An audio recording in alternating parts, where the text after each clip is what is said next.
네, 3월 마지막 주 예배에 나오신 성도님들을 환영하고 또 축복합니다. 이제 교회력으로는 부활주일까지 우리가 사순절 한 주간과 고난주간 한 주간을 남겨놓고 있는데, 예수님의 부활이 우리들의 삶 속에 더욱더 충만하고 우리 풍성하게 임할 수 있도록 남은 2주간 동안 주님의 발자취를 따르는 우리 성도님들의 걸음이 될 수 있기를 기도하겠습니다. 특별히 사순절 새벽 기도회가 4주의 일정 가운데 이제 반환점을 돌고 있습니다. 앞으로 2주 남아 있는데 우리 새벽마다 예배하는 자리에 힘껏 모여주시기를 바라고, 또 동시에 300시간 연속 기도회가 진행 중에 있습니다. 제가 이제 마지막 올라오면서 보았더니 지금 258번째 시간, 딱 1시간만 남아 있더라고요. 우리 끝나고 어떤 분 좀 신청해 주셔서 300시간이 꽉 채워지고 기도의 줄이 아름답게 연결되어지는 교회의 모습이 되었으면 좋겠습니다. 우리 주변에 계신 분들과 인사하실 때 경건과 절제와 나눔이 있는 사순절 보내십시오. 한번 같이 인사하실까요? 네, 경건과 절제와 나눔이 있는 사순절을 보내시기를 바랍니다. 저희는 지난 주일과 이번 주일 2주에 걸쳐서 열왕기하 6장의 말씀을 함께 살펴보고 있습니다. 먼저 지난주의 말씀을 이제 오늘의 본문의 말씀과 연결시켜 보시면, 저희는 지난주 엘리사가 물과 떡으로 승리하는 모습을 함께 살펴보았습니다. 공격해온 아람의 군대를 향하여서 하나님이 보내신 불말과 불병거로 그들을 다 쓸어버리고 그들의 목을 친 것이 아니라, 엘리사의 방법은 그들에게 떡을 주고 물을 주고 안식한 다음에 평화롭게 돌려보내는 방법이 바로 엘리사의 방법이었습니다. 이스라엘의 왕은 내가 치리이까 부들부들 떨면서 그 아람 나라에게 안갚음하기를 원했지만, 여러분, 엘리사는 치지 마소서, 그들 앞에 떡과 물을 주어 먹고 마시게 하고 그들의 주인에게 돌려보내소서, 칼과 활을 가지고 공격하는 자들에게 떡과 물로서 승리하는 진정한 승리가 무엇인가를 우리들에게 보여주는 말씀을 저희가 지난 시간에 함께 보았습니다. 자, 이렇게 함으로써 지난주 말씀이 어떻게 맞춰졌는가 하면, 열왕기하 6장 말씀 보시면 23절 말씀의 후반부에 이렇게 지난주 말씀이 끝났습니다. 이로부터 아람 군사의 부대가 다시는 이스라엘 땅에 들어오지 못하니라 라고 이야기하죠. 뭔가 평화가 이루어진 것 같고 엘리사의 방법이 통한 것 같은 느낌을 받지만, 여러분, 안타까운 사실은 그렇지 않았다는 사실입니다. 바로 그 다음 절 한 절 말씀만 넘어가면 또 어떠한 사건이 벌어지는가 하면, 다음 절 말씀 보시면 24절에 이후에 아람 왕 벤하닷이 그의 온 군대를 모아 올라와서 사마리아를 에워싸니라고 말하면서, 어떻습니까? 말씀의 잉크가 채 마르기도 전에 이번에는 그 아람 나라 왕이 직접 출전하여서 모든 군대를 다 모아 이 사마리아 성과 이스라엘을 공격하는 국가적인 총력전이 벌어지게 되었다는 사실입니다. 엘리사가 보여주었던 평화정책, 물을 주고 떡을 주는 그 방법이 통한 것 같지만 그렇지 않았던 것이죠. 얼마의 시간이 지나지 않아서 아람이 군대를 다 동원시켜서 총력전을 펼치는 그런 일이 벌어지게 되었습니다. 참 아이러니하고 역설적인 것은, 여러분, 이 당시의 전쟁은 공성전이라고 해서 적군으로 가서는 그 적이 있는 그 성을 겹겹이 에워싸게 되죠. 그러면서 이 성으로 들어가는 모든 물자와 식량과 그 식수를 다 차단하고 막게 되어지면, 그 안에 있던 사람들이 버티고 버티다가 나중에는 먹을 양식이 떨어지고 또 모든 물이 다 고갈되어져서 결국에는 항복하게 만드는 그런 전쟁의 방법이었습니다. 엘리사는 그들에게 떡을 주고 먹을 것을 주었는데, 아람 왕은 모든 성을 봉쇄한 다음에 먹을 양식을 끊어버리고 있습니다. 엘리사는 물을 주고 안식을 주었는데, 아람의 왕은 물을 마시지 못하도록 봉쇄 작전을 펼치고 있다는 사실이죠. 여러분, 어떻습니까? 우리도 살아가면서 참 마음이 힘들고 가장 절망스러운 순간은 언제인가 하면, 두 번째 배신당할 때 참 마음이 힘들죠. 그래도 우리가 한번 처음은 참을만 합니다. 그래, 무슨 피치 못할 사정이 있었겠지. 사람들이 한 번은 실수할 수 있어. 이렇게 하면서 한 번은 넘어가겠지만 우리가 두 번째 배반의 장미를 선물 받는다면 내가 힘들고 어려운 사람 도와주고 먹여주고 또 큰 힘을 주었더니 결국에는 나에게 두 번째 배신의 칼을 꽂을 때 아마 우리들의 마음은 철저하게 무너지고 말 것입니다. 이 말씀이 열왕기하 6장 말씀이 지난주 말씀으로 끝났으면 참 좋았을 것 같습니다. 지난주 말씀 떡을 주고 물을 주고 또 평화롭게 돌려보내 주었더니 더 이상 전쟁이 없었더라. 딱 마침표를 찍으면 해피엔딩으로 끝날 수 있는 그런 내용이었죠. 하지만 현실의 모습은 말씀의 잉크가 채 마르기도 전에 더 지독하고 더 잔인한 방법으로 군사를 동원하여서 싸움을 걸어오고 있는 아람 군대의 모습을 보게 됩니다.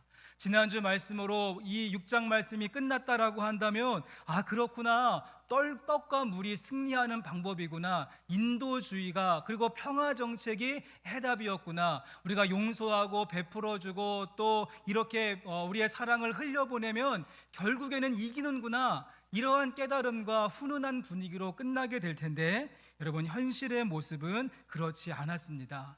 두 번째 배신의 현장이 오늘 본문 말씀의 처음 출발점이 되는 것이죠.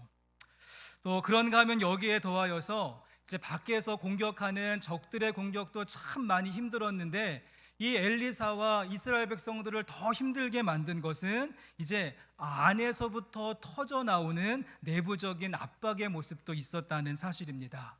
그래서 말씀을 계속해서 보시면 이렇게 아람 나라가 군대를 진격시켜서 사마리아 성을 완전하게 봉쇄시키게 되어지자 사마리아 성 안에 큰 어려움과 문제가 생기게 되어졌는데요. 이어지는 25절 말씀을 보시면 25절에 아람 사람이 사마리아를 에워싸므로 성중이 크게 줄여서 나귀 머리 하나에 은 80세겔이요 비둘기똥 4분의 1갑에 은 5세겔이라 하니라고 말하면서 이 모든 식량의 공급 라인이 다 끊어지게 되어지자 이 성 안에 물가가 폭등하고 인플레이션이 나타나게 되어졌습니다. 그래서 나귀 머리 하나가 은 80세겔이 되었고 비둘기똥 4분의 1이 은 5세겔에 매매되고 있는 그러한 모습, 여기에서 정말 비둘기똥이 그렇게 팔렸다라고 하는 이야기가 아니라 비둘기똥처럼 여물지 않은 콩이라고 하는 뜻을 가지고 있습니다. 그래서 아직 여물지 않아서 먹을 수도 없었던 아직 익지 않은 그 콩, 그 비둘기똥 같은 그 콩도 5세겔에 판매가 되어지는 그런 형편이었던 것이죠. 그런가 하면 여기에 더하여서 이스라엘 왕이 아주 충격적인 소식을 듣게 되어집니다. 이스라엘 왕이 성벽을 걷고 있는데 한 여인이 찾아와서는 하소연을 하게 되어지죠. 우리가 너무 먹을 것이 없고 굶주려서 어제는 우리 아들을 함께 삶아 먹었고 이제 오늘은 이 집 아들을 삶아 먹을 차례가 되었는데 어제 우리 아들을 같이 삶아 먹었던 그 여인이 오늘 자기 아들을 숨겼나이다 라고 하는 그러한 말을 듣게 됩니다. 너무도 끔찍한 그런 이야기이죠. 성경 말씀에 기록되어져 있긴 하지만 읽는 것조차 힘든 그러한 사건이 사마리아 성 안에서 벌어지고 있었습니다. 자, 그러자 이런 이야기를 들은 이스라엘 왕의 반응이 옷을 찢고 분노하고 화를 내면서 이렇게 말을 합니다. 31절 말씀에 보시면 왕이 이르되 사밧의 아들 엘리사의 머리가 오늘 그 몸에 붙어 있으면 하나님이 내게 벌 위에 벌을 내리실지로다 하는지라 라고 말하죠.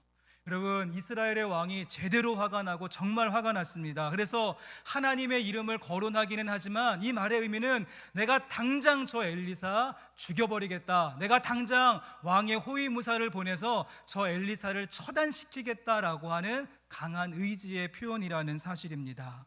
어제까지만 해도, 지난주 말씀까지만 해도 이 엘리사를 향하여서 아버지라고 부르던 관계였습니다. 내 아버지요, 내가 치리이까 라고 말하면서 아버지로 부르던 지난주의 관계가 이번 주에 보았더니 목을 치려고 하는 관계로 바뀌게 된 것입니다. 여러분, 이스라엘 왕의 심정도 이해가 되기는 되죠. 봐라, 이게 물을 주고 떡을 주었던 결과가 아니냐? 너만 신앙적이고 너만 평화 좋아하고 너만 인도주의자냐? 자, 이 모든 사단이 떡과 물을 주었던 너 때문에 벌어진 것이다. 그러니 이 모든 책임을 내가 엘리사에게 묻겠다라고 하면서 엘리사를 죽이기 위하여서 불신의 칼로 엘리사를 조준하고 있는 그 말씀의 모습을 우리는 보게 된다는 사실입니다. 오늘 설교의 제목을 한번 보시면 주보에 나와 있는 설교의 제목이 배신과 불신 사이에서라고 하는 제목이죠. 배신과 불신 사이에서. 현재 엘리사의 좌표라고 할 수 있습니다. 적국의 왕은 온 군대를 동원하여서 총력전을 펼치고 있는 배신의 현장이고, 자국의 왕은 자기의 목을 치기 위해서 호위무사를 보내고 있는 불신의 현장, 아람의 왕이 모든 군사를 진격시켜서 겹겹이 포위하면서 그의 숨통을 조여오고 있는 그러한 상태이고, 이스라엘의 왕은 옷을 찢으며 눈이 뒤집혀서 내가 엘리사를 죽이겠다라고 혈안이 되어져 있는 그러한 형편 가운데 엘리사가 처해 있다는 사실입니다. 성도 여러분, 그렇다고 한다면 우리의 삶의 모습이, 또 우리들의 걸음이 오늘 말씀과 같이 우리가 배신과 불신의 사이에 서게 되어질 때 우리는 어떻게 해야 하는 것일까요? 정말 이 둘 중에 하나도 감당하기 어려운데 배신의 칼날과 이 불신의 칼날이 함께 밀고 들어올 때 우리는 어떻게 해야 하는 것일까요? 밖에서부터 공격하는 외부의 압박과 내부에서부터 터지는 여러 가지 어려움의 문제가 우리의 삶에 산적하게 되어졌을 때, 우리의 인생길 가운데 배신과 불신의 향연이 일어날 때 우리에게 필요한 모습은 무엇인가? 우리가 오늘은 이 부분을 좀 같이 한번 생각해 보고자 합니다. 성도 여러분, 우리는 이러한 배신과 불신의 자리에 설 때마다 두 가지의 시선이 필요하고 두 가지의 관점이 필요하다, 두 가지의 바라봄이 필요하다라고 말씀드리고 싶은데요. 그 가운데 먼저 하나는 무엇인가 하면, 우리 함께 예배하는 성도 여러분, 우리의 걸음이 배신과 불신의 사이에 서게 된다면 여러분, 가장 먼저 동역자들을 바라보실 수 있기를 바랍니다. 무슨 말인가 하면, 여전히 나와 함께하며 기도해 줄 수 있는 기도의 동역자들을 바라볼 수 있어야 한다는 말이죠. 우리가 함께 읽은 본문 말씀이 시작하는 여러분 32절 말씀을 한번 보십시오. 32절 말씀 처음 시작하는 말이 무엇입니까? 32절의 첫 단어가 그때에 라고 하는 말로 시작하죠. 그때에. 아람의 군대가 겹겹이 포위하면서 지금 공격하고 있었던 배신의 그때에, 이스라엘의 왕이 엘리사의 목을 치기 위해서 군사를 보냈던 그 불신의 그때에, 자, 그때에 어떤 일이 있는지 우리 32절 말씀 같이 한번 읽어보시겠습니다. 그때에 엘리사가 그의 집에 앉아 있고 장로들이 그와 함께 앉아 있는데, 왕이 자기 처소에서 사람을 보냈더니 그 사자가 이르기 전에 엘리사가 장로들에게 이르되, 너희는 이 살인한 자의 아들이 내 머리를 베려고 사람을 보내는 것을 보느냐?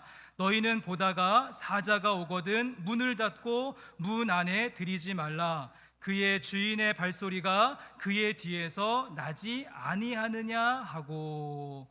여러분, 지금 말씀해 보았더니 엘리사 곁에, 엘리사 주변에 누가 있습니까?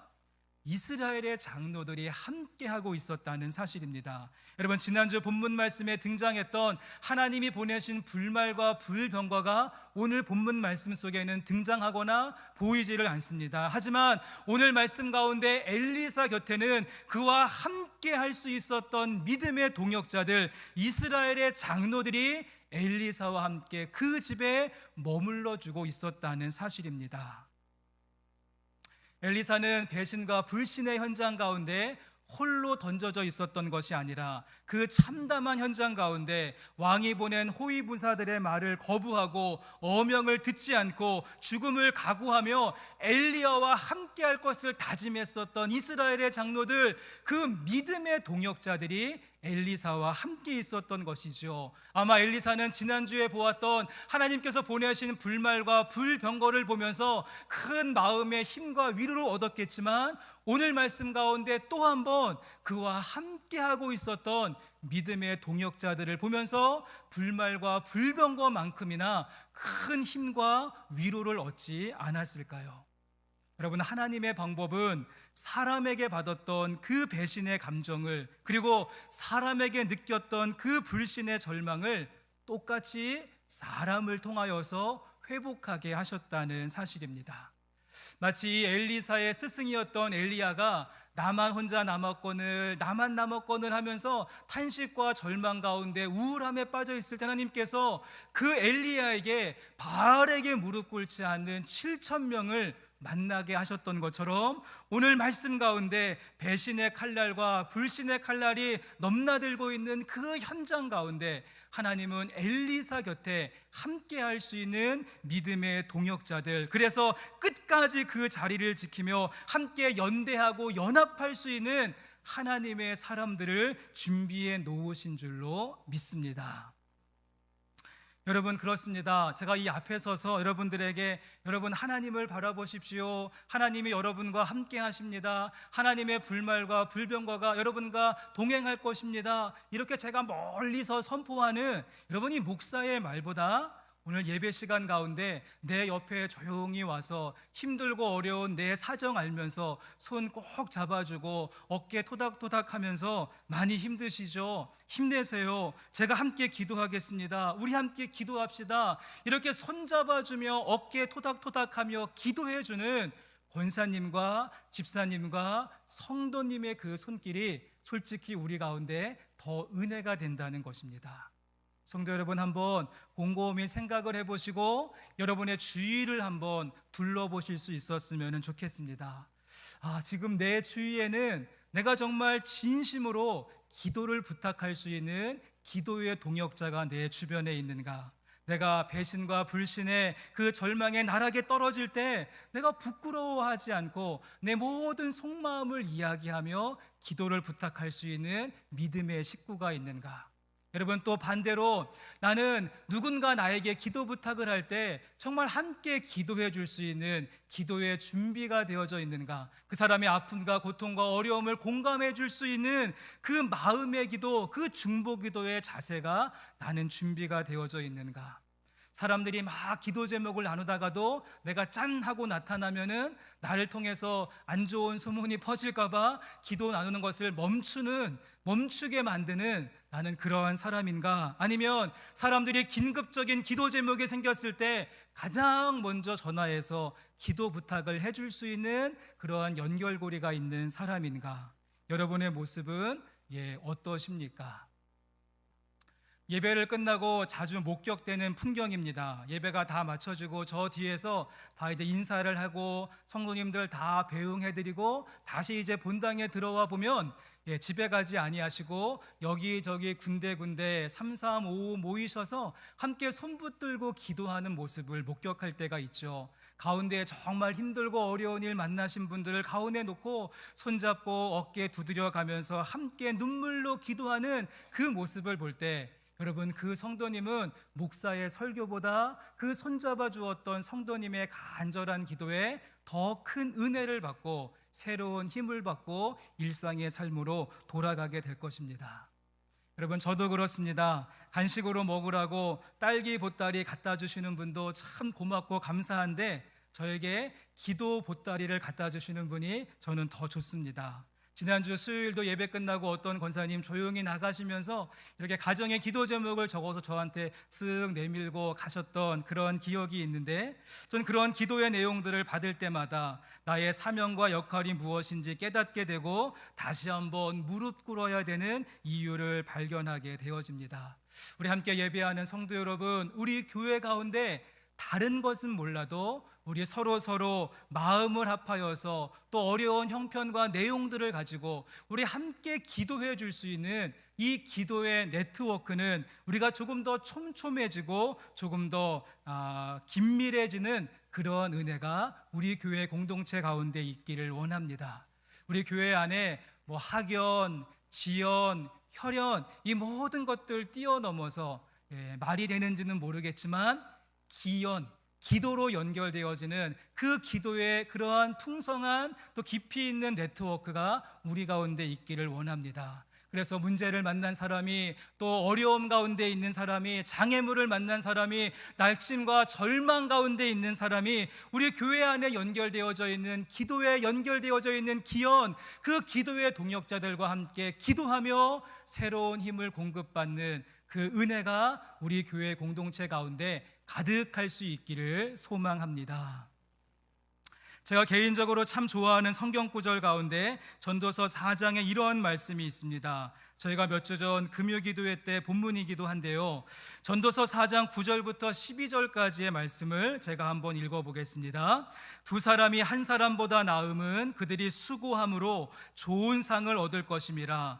혹시 그들이 넘어지면 하나가 그 동물을 붙들어 일으키려니와 홀로 있어 넘어지고 붙들어 일으킬 자가 없는 자에게는 화가 있으리라.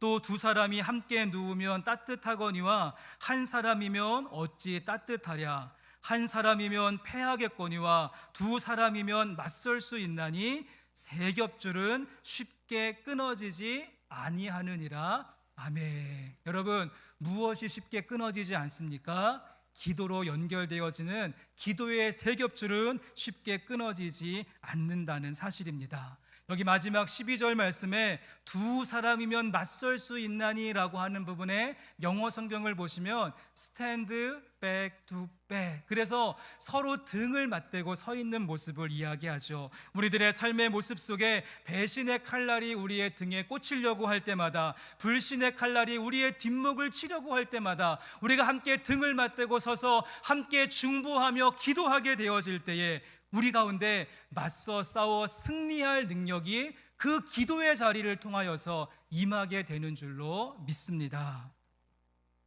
당신이 지쳐서 기도할 수 없고 눈물이 빗물처럼 흘러내릴 때 주님은 아시네, 당신의 약함을 사랑으로 인도하시네.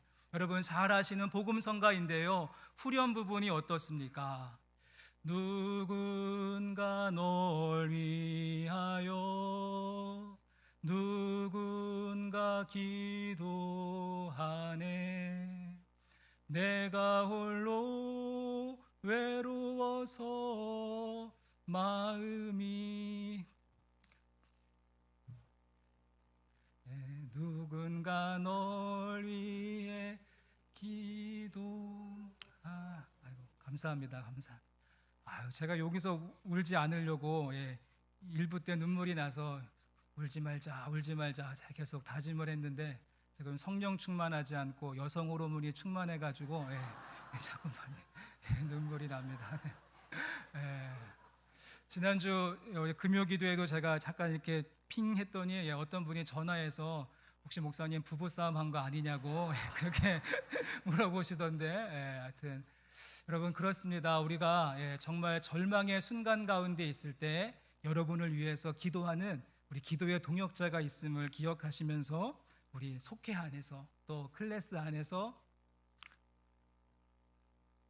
우리의 여러 가지 모임과 또 기관과 부서 안에서 동역자들과 우리 함께 기도로 다시 한번 일어날 수 있는 그 풍성한 은혜가 우리 가운데 있기를 주님의 이름으로 간절히 소망합니다. 또 실패했습니다. 자, 그런가 하면 두 번째로 우리 가운데 또 하나의 바라봄, 조금 더 본질적인 바라봄이 필요합니다. 우리의 걸음이 배신과 불신 사이에 서게 되어질 때에 우리가 또 하나 바라봄이 필요한데, 동역자를 바라봄과 동시에 우리는 소망의 이유가 되시는 하나님을 바라볼 수 있어야 된다는 사실이죠. 본문 말씀 가운데 7장 1절 말씀을 보시면 이제 엘리사가 배신과 불신의 현장에서 함께 연합하여서 기도하게 될 때 엘리사를 통하여서 임하게 되어지는 하나님의 말씀이 있습니다. 우리 7장 1절의 말씀도 한번 같이 읽어보시겠습니다. 엘리사가 이르되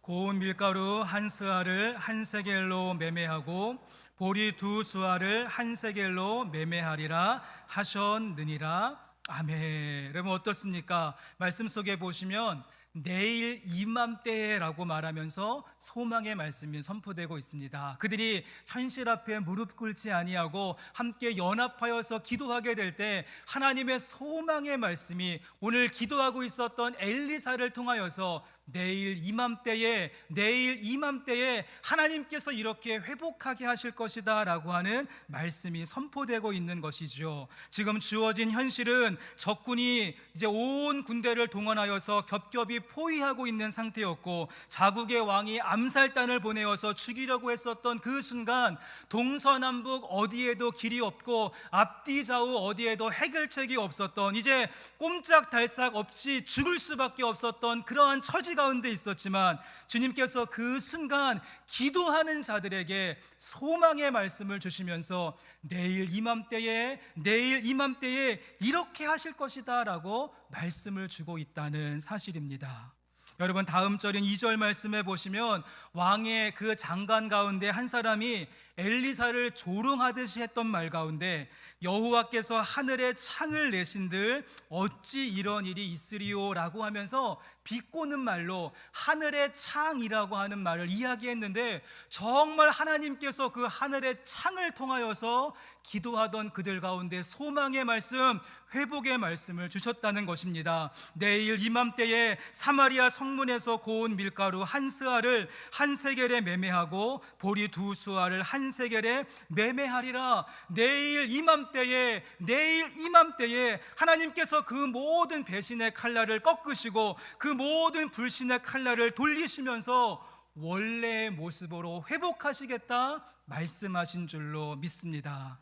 우리 함께 예배하는 성도 여러분, 여러분의 지금 현재의 모습이 사면초가 진퇴양난의 위기 가운데 계십니까? 지금 내 앞에는 배신의 군대가 있고 내 뒤에는 불신의 군대가 엄습해 있습니까? 억울하고 절망적이고 답답한 심정 가지고 계십니까? 밖에서부터 안으로부터 많은 사건과 사고가 터지고 주위를 아무리 둘러보아도 여러분 길이 보이시지 않는 그러한 형편 가운데 있습니까? 여러분, 그런 자리에 있을지라도 이 시간 눈을 들어서 하늘을 바라보실 수 있기를 바랍니다. 모든 인간적인 방법들이 막히고 앞뒤 좌우에 길이 없을지라도, 모든 것이 꽁꽁 묶여 있을지라도 하늘의 문이 열리면 하나님의 일들이 시작되는 줄로 믿습니다.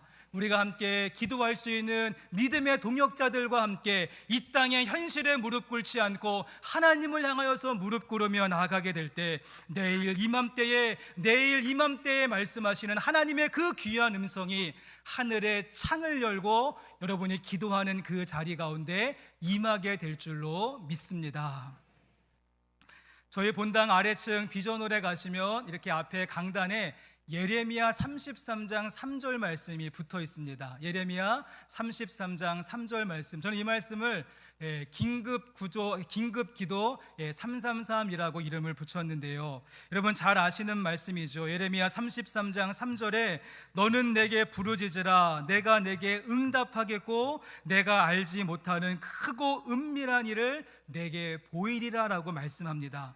많은 분들이 여기에 은혜 받고 또 큰 힘을 얻는데, 여러분, 근데 아쉬운 점은 많은 분들이 이 구절은 참 잘 알고 있는데 이 구절이 예레미야가 어떠한 형편 가운데 있을 때 하나님께서 주신 말씀인 것인 대해서는 잘 모르시는 분들이 있습니다. 다시 한번 이 33장의 말씀을 1절부터 여러분 3절까지의 말씀을 보시면 1절 말씀에 예레미야가 아직 시위대 뜰에 갇혀 있을 때에 여호와의 말씀이 그에게 두 번째로 임하니라 이르시되라고 말하죠. 어떠한 형편 가운데 있었습니까? 지금 예레미야가 억울하게 시위대 뜰에 갇혀있는, 감옥 같은 곳에 꽉 막혀있는, 앞뒤 좌우 그 어디에도 동서남북 어디에도 길이 보이지 않던 그 답답한 환경 가운데 예레미야가 있었죠. 그런데 그 앞이 보이지 않고 어디에도 길이 없었던 예레미야에게 일을 행하시는 여호와, 그것을 만들며 성취하시는 여호와, 그의 이름을 여호와라 하는 이가 이와 같이 이르시도다. 아멘할 준비를 하십시오. 너는 내게 부르짖으라 내가 내게 응답하겠고 내가 알지 못하는 크고 은밀한 일을 내게 보이리라. 아멘. 여러분, 이 말씀 언제 주신 것입니까? 꽉 막혀 있었던 그때에, 그 시위대 뜰 안에서 길이 보이지 않던 그때에 하나님께서 하늘의 문을 여시고 두 번째 임하여서 주신 말씀이 된다는 것입니다.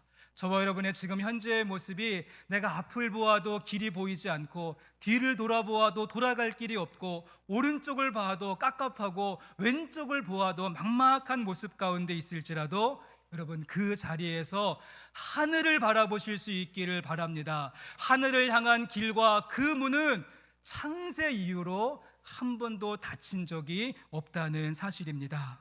우리가 함께 연합하여서 연대하며 기도하게 될 때 하늘의 문이 열리고 우리가 알지 못했던 은밀하고 크신 하나님의 계획과 소망의 말씀이 우리 가운데 임하는 그 은혜가 우리의 삶 속에도 있기를 주님의 이름으로 간절히 소망합니다.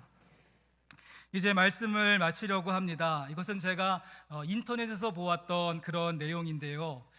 사람들이 왜 하늘을 하늘이라고 부르고 왜 땅을 땅이라고 부르게 되어졌는가, 그 유래와 어원을 해서 풀어놓은 그런 부분이었습니다.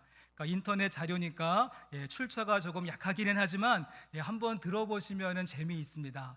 왜 우리의 조상들이 땅을 땅이라고 불렀고 하늘을 하늘이라고 불렀는가? 여러분, 땅의 성질은요 딱딱하고 단단함이 땅의 특징이죠. 딱딱하고 단단합니다. 그래서 이 딱딱하고 단단한 것을 뭐라고 부르면 좋을까? 단단 딱딱 단단 딱딱 부르다가 무엇이 됐을까요? 땅이 되었다라고 이야기하고요. 또 하늘은 그 특징이 부드럽고 한올한올한 특징이 있죠. 그래서 이거 한올한올한 것을 뭐라고 부를까? 한올 하다가 무엇이 됐을까요? 하늘이 되었다라고 하는 믿거나 말거나 하는 이야기가 있는데, 우리 함께 예배하는 성도 여러분, 우리들의 지금 현재의 모습은 이 딱딱한 땅에 사느라 여기저기 부딪히고 상처와 아픔으로 가득합니다. 또 단단한 땅에 꽉 막혀서 앞뒤 좌우 어디에도 길이 보이지 않는 절망의 모습이 있을지라도 이 땅 가운데 우리에게 허락하신 기도의 동역자들이 있음을 여러분 기억하시면서 우리 그들과 함께 이 땅에 무릎 꿇지 않고 하늘을 향하여서 무릎을 꿇고 기도할 수 있기를 원합니다. 그럴 때 우리 주님께서 하늘의 문을 여시고 한올한올한 하나님의 생명의 말씀을 하늘을 가르며 이 땅 가운데 부어주실 줄로 믿습니다. 여러분의 걸음이 배신과 불신 가운데 서 있을지라도 믿음의 동역자를 바라보는 그 믿음의 시선과 소망의 하나님께 우리의 시선을 고정할 수 있는 그 시선, 이 두 가지의 믿음의 눈길을 잃지 않고 힘차게 나가실 수 있는 우리 영생교회 성도님들 되실 수 있기를 주님의 이름으로 간절히 축원합니다. 우리 말씀을 기억하시면서 함께 우리 찬양 드리기를 원합니다. 우리 함께 기도해 우리 함께 찬양할 텐데요, 우리가 함께 이 시간 찬양 드리고 또 함께 기도하게 될 때 하나님께서 하늘의 문을 여시고 은혜의 소낙비를 우리의 땅 가운데 부어주실 줄로 믿습니다. 우리 함께 찬양함으로 나가겠습니다.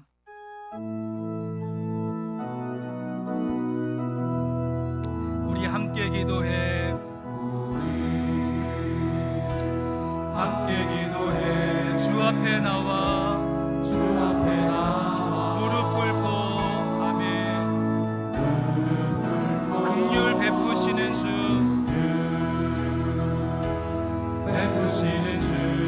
하늘을 향해 두 손 들고 아멘. 하늘 문이 열리고 은혜의 비출기 이 땅 가득 내리도록 마침내 주 오셔서 은혜의 비출기 우리 위에 부으시도록 다시 한번 고백합시다. 우리 함께 기도해 함께 기도해 주 앞에 나와 우리 함께 믿음의 무릎을 꿇겠습니다. 아멘. 긍휼 베푸시는 주 하늘을 향해 아멘. 두 손 들고 하늘 문이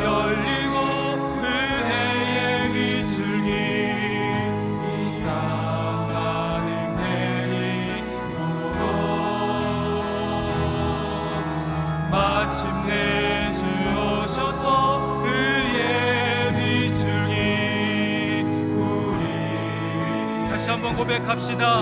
하늘 문이 열리고 은혜의 빗줄기, 하늘 문이 열리고 은혜의 빗줄기, 이 땅 가운데 도로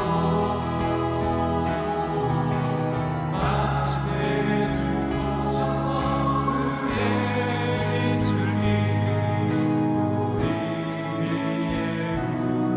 우리 함께 시간 통성으로 기도할 때 하나님, 우리가 절망 가운데 있을지라도, 또 우리가 불신과 배신의 자리에 서 있을지라도, 우리의 마음이 땅끝까지 추락하고 무너져 있을지라도 하나님, 함께 기도할 수 있는 기도의 동역자들이 우리 주변에 있음을 기억하며 기도로 연대할 수 있는 모습을 우리에게 허락하여 주시옵소서. 우리가 이 땅의 현실 가운데 무릎 꿇지 아니하고 하늘 향하여 주님을 바라보게 되어질 때에 주님께서 하늘의 문을 여시고 내일 이맘때에 행하실 소망의 말씀을 우리 가운데 주실 줄로 믿습니다. 하나님, 주님을 바라보게 싸우니 하나님의 크고 은밀한 일을 우리 가운데 말씀하시고 부어 주옵소서. 우리 이러한 기도 제목을 가지고 함께 이 시간 통성으로 기도하며 나가겠습니다.